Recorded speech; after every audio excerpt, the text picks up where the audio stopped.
is up, ladies and gents? It's your boy Lou Streets back with some more LSV, and I've been trying to decide if I wanted to make this video or not for a while. There was an event that happened yesterday that I feel like made it the perfect time for me to make this video, but I just don't know if that particular event is a good thing or a bad thing. So at the time of me recording this video, it is Friday, January the 26th, which means that yesterday on January the 25th, 3 p.m. Pacific time, Tekken 8 officially released. Now, we've been having desync issues for the past 5 to 6 weeks in Mortal Kombat 1, along with the myriad of other issues that I might address in this video. But what stood out to me in particular is that there hasn't been any communication with NRS in Mortal Kombat 1, especially on Twitter, and that's caused a lot of discourse among the community. Now, yesterday, ironically, as Tekken 8 was announcing their launch and having their big day, all of a sudden we get this tweet. From the official Mortal Kombat account, the tweet says, "The desync issue in MK1 has been addressed, and we'll be monitoring the game for any further interruptions. As always, please let us know of any issues that pop up so the team can continue to work on improving the combat experience."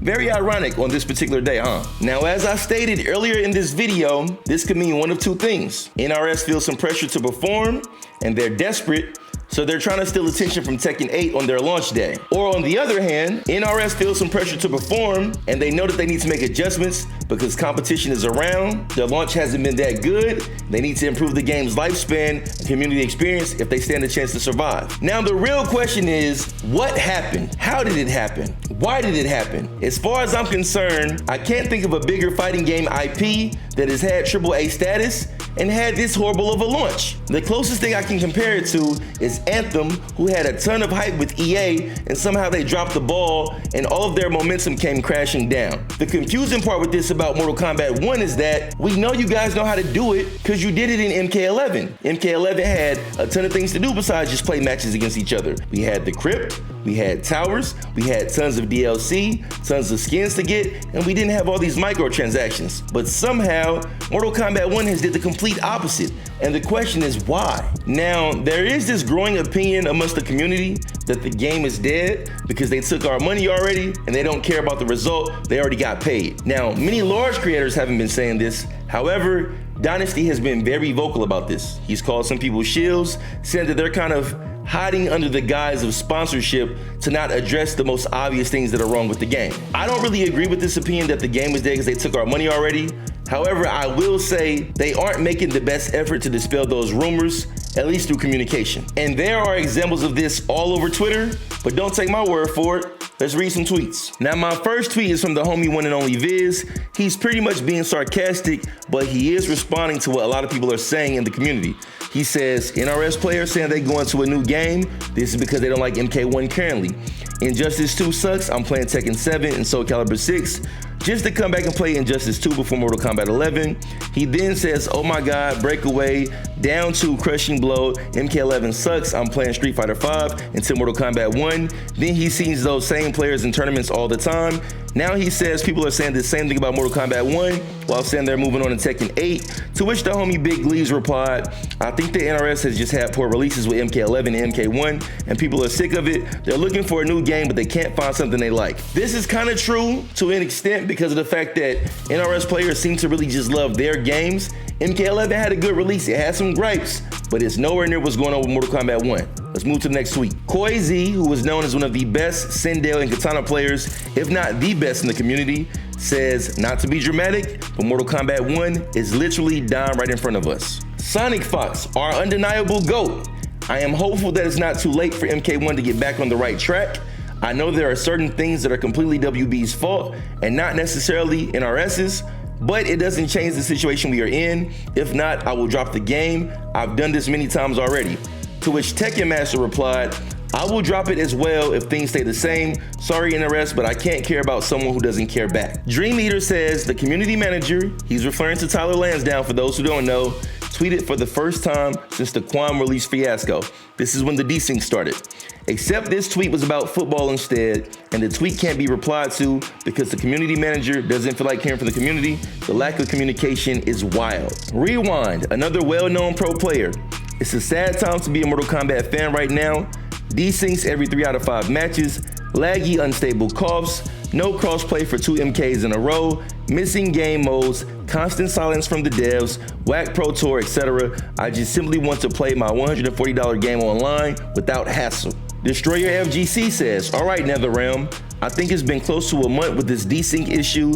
I thought for sure this would be fixed with Chameleon. So that means this was after this was said to be fixed in the most recent Chameleon patch, we were still having this issue. He tags Tyler and Ed Boon and says, any idea when this will get fixed? Baylina says, did we get a desync fix with Chameleon so we can enjoy her, or do we just waste our money? Caboose defends Tyler in regards to his lack of communication and says he doesn't believe that it's Tyler's fault and he's not to blame. Dynasty replies, then who is Caboose? If the community manager can't or won't acknowledge something is broken in their game, who do we talk to? Warner Brothers ticket support page? You're assuming he's not at liberty to give us an update, but how do you know that? Did he tell you that? The game's online servers are fucked and no one has any answers. Seems like most people have been pretty patient given how we've all been treated and ignored. I don't think any of us want to attack anyone, but how else do we get a point across if adding someone isn't viable? Dynasty then continues.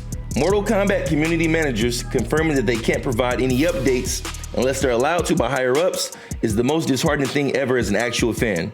Especially when WB's favorite clique of creators somehow think this is some type of gotcha moment. This just shows that there's literally zero transparency and zero honesty in anything that comes from our supposed community specialists.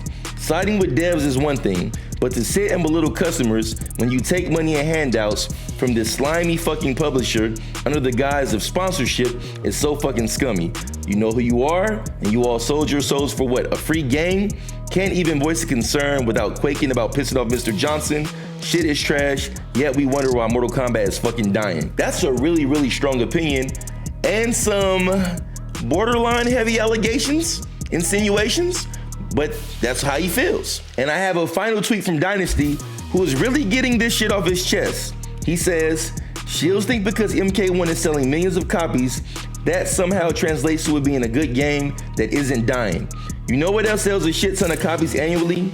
Madden and NBA 2K. Franchises that have relatively been the same regurgitated bullshit for nearly a decade outside of a roster update. They'll do anything to defend this shit, but hey, at least it's clearer than ever who's genuinely concerned with the state of the franchise. Quantity equals quality if it's MK1 apparently. And with my final tweet, I'll read the Spine Rips account. He says, while I enjoy MK1, the state it's in and how it's being handled is so depressing. I can't say much that hasn't been said already, but Warner Brothers need to get their head out their asses.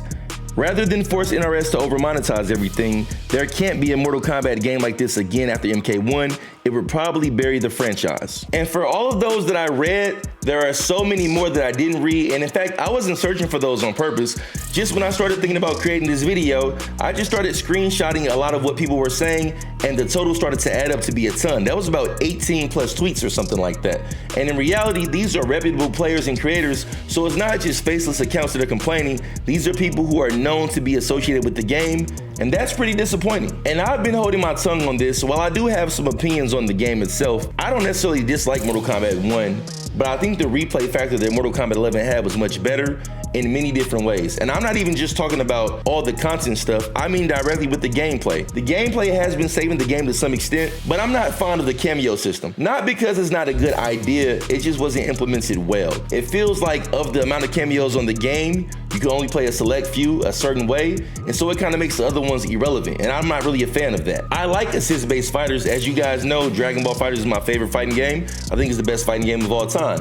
But when it comes to Mortal Kombat 1, I want to play cameos in the way that I want to use them. I don't want to feel forced inside a box to play them, and that's kind of like what the limitation is. So I think that they had a great idea, but they didn't implement it well. You combine that with the lack of gear, the lack of content, the lack of different things to do, the slow grind that is Invasions. I've never completed a season. I've probably completed 3 to 4 maxes total. There just needs to be more within the game to make it fun, and I'm hoping, based on that tweet yesterday about the servers during Tekken 8's launch, I hope that's some type of indicator that, you know what, NRS and Mortal Kombat 1 are feeling the pressure. And I don't necessarily even want to blame NRS. This could be all about WB, but at the end of the day, I paid for the game. I want a positive experience. It feels like I play Liu Kang a whole lot, and I'm known for switching characters in Mortal Kombat 11, but in this game, I don't really want to pick up a new character and put him with a new cameo and then not work, so now I gotta go back to another cameo I've played already. And that's kind of what's made it hard to enjoy the game, because it can feel a bit redundant, especially when you combine that with me not having extra gear, extra things to do, no crypt, no conquest. It just seems to be very boxed in, and then you combine it with the fact that they picked the worst time for this to happen because we're in a golden era where they have great competition. Street Fighter 6 is very fun to play. Even if you're not a Street Fighter player legacy-wise, it's an enjoyable game. Tekken 8 just launched yesterday, and they had probably the best marketing and promo run to launch a game that I can ever remember in my entire life. You still have Dragon Ball FighterZ going strong. They're implementing rollback this year, and that game is still amazing. And then you have the rumors and videos of Project L, where that looks really promising from a content, connectivity, and gameplay perspective. So it's really, really looking hard for Mortal Kombat 1. And I'm just hoping that the tweet from yesterday is an indicator that they're getting it together. They understand, they're feeling the pressure, their back is against the wall, and they need to save their game and maybe even save their franchise. So I don't think the game is dead. I think we're in an interesting spot. I'll hold my opinions for later as we see how things adjust. Maybe they can overhaul the gameplay to make cameos even more fun. I don't see that happening because that's a really big ask, but there's potential for it. But they seem to need to know that they have to do something. So that's a good indicator. Let me know what you guys think in the comments. Do you feel that Mortal Kombat 1 is dying? Do you feel it's dead? Or do you feel that it's just in an interesting place? Because the game is still new, and Mortal Kombat 11 was around for roughly 5 years, I wanna say? 4 years, 4.5 years, 2019 to 2023. So with that being said, if Mortal Kombat 1 just launched a few months ago, do you see Mortal Kombat having a 4 to 5 year run before the next game comes? Can they save their franchise? What do you think they need to change? Let me know in the comments. Till next time, it's your boy Lou Streets. I am out. Peace.